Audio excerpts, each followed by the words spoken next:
Donc, le corps physique, le corps, l'esprit, parce que les gens pensent que dans l'homme, il n'y a que l'esprit. Mais vous pensez que votre esprit est où dans votre corps? Vous pensez que c'est dans la chair et que vous pensez que ça réside où? Vous pensez que ça réside dans la chair? Parce que l'esprit humain, l'esprit d'homme réside dans la chair. Certes, c'est dans votre corps, mais c'est dans un autre avatar. C'est dans un corps intermédiaire. Pour ne pas vous annihiler, détruire votre corps physique. Ça, il faut comprendre, ce sont des petites bases élémentaires de la spiritualité. C'est pour ça qu'on vous dit ici que mon âme et mon esprit puissent cohabiter avec moi, avec mon moi visible, lors de son développement dans leur état primaire. L'état primaire, c'est-à-dire, on est en train de former pour que ça puisse correspondre, approprié, pour pouvoir vivre ensemble. C'est pour ça que dans la langue originelle, qui est le Douala ancien, l'esprit, ça s'appelle Mundi. L'âme, ça s'appelle aussi Mundi. Parce que l'âme, c'est un corps spirituel d'une autre densité à celle de l'esprit directement. Ça, il faut comprendre ces choses-là. Et le corps physique, lui aussi vivait dans une certaine densité, où il ne pouvait pas avoir soif, il ne pouvait pas mourir, il ne pouvait pas ressentir, on va dire, la faiblesse, la peur, ainsi de suite. Il était invincible avant la chute. C'était les trois corps, mais chaque densité, mais qui ont le même lien.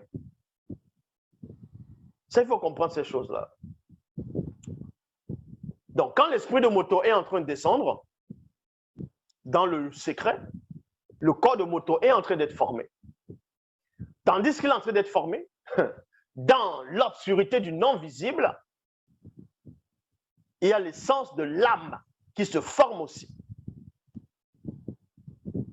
Qui se forme à partir de cet esprit-là.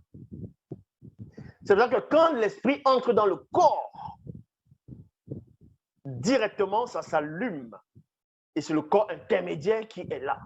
Qui est l'intermédiaire. C'est l'âme qui apparaît. L'âme apparaît, ça veut dire qu'il y a une séparation, il y a une fusion. Mais l'âme apparaît.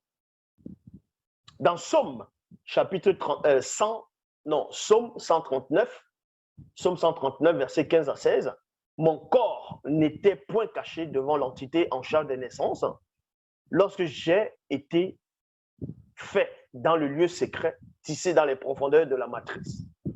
Quand je n'étais qu'une masse informe, elle me voyait. Et l'entité connue sous le nom de l'arbre de vie, le principe substantiel de vie, dans l'esprit, livre de vie, en elle était tout inscrit les jours qui m'étaient destinés avant qu'aucun d'eux n'existât. Phase 4. Donc, ici, on a parlé d'abord de la vie. La vie, c'est un corps. C'est un corps. C'est un corps. C'est un esprit. Mais c'est un esprit qui a un corps. Ce n'est pas un corps physique, ce n'est pas un corps spirituel, ce n'est pas un corps astral. C'est un corps. Yola Longuet. Yola Longuet. Voilà. C'est un corps qui va entrer dans le corps, c'est-à-dire qui fusionne dans un autre corps pour vivre dans la réalité appropriée à ce corps. C'est ce qu'on appelle le monde des esprits. Donc, il devient un esprit. Parce qu'on va concevoir un corps-esprit. Et c'est ce qu'on appelle l'esprit. En cela, il a l'être, le mouvement, c'est une entité à part entière. Et parmi ces entités, parmi la pluralité des entités, il y a une qui doit descendre pour accomplir une mission précise. Et pour descendre, la puissance qu'il avait, la densité qu'il a, cet esprit-là, donc qui est Moto, ne va pas descendre avec sa condition directement. À peu près comme ils avaient fait un film une fois, c'était Les 4 Fantastiques et le surfeur d'argent. Ils ont essayé de représenter le surfeur d'argent.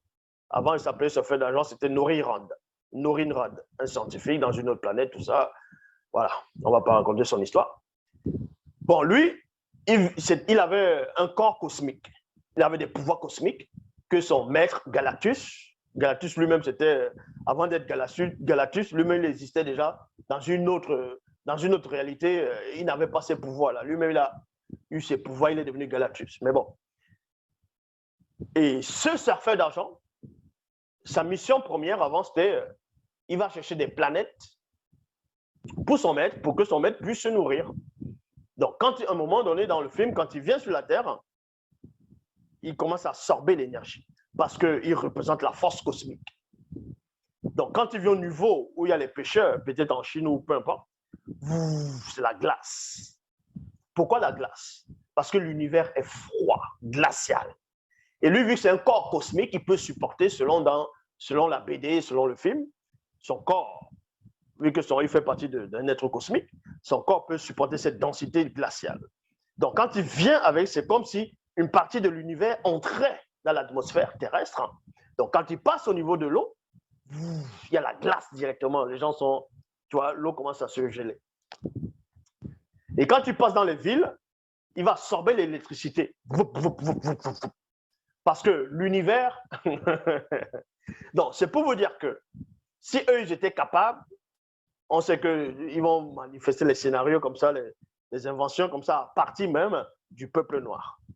Donc, c'est pour ça que Moto, le premier homme en tant qu'entité, s'il venait directement dans le plan visible n'allait pas supporter la densité de sa puissance. Pour cela, il devait descendre de densité. Même les entités, que ce soit Moutat et les deux veilleurs, qu'elles sont apparues à Sango, ce qu'eux vont appeler Ibrahim Abraham, à Manré, donc on sait que c'était à Wassé, donc Wassé qui est l'Afrique. Quand ils vont apparaître, Sango va avoir 3 hommes noirs. C'est-à-dire qu'ils vont camoufler les densités, afin que les puissances ne puissent anéantir la réalité de la Terre physique où ils sont. C'est pour ça que c'est les hommes noirs qu'on va voir. Et maintenant, quand on voit un esprit qui brille dans toute sa gloire, sa puissance, c'est pas du tout en train de le voir dans le plan, c'est-à-dire dans une vision, dans un monde spirituel.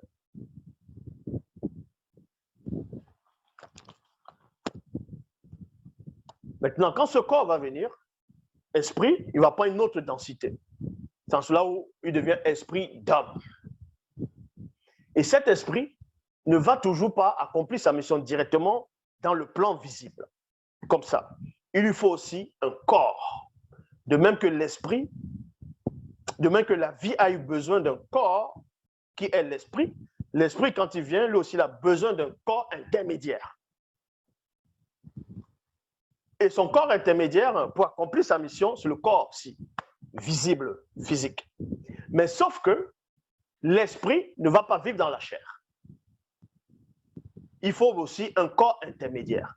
C'est là où l'âme entre directement.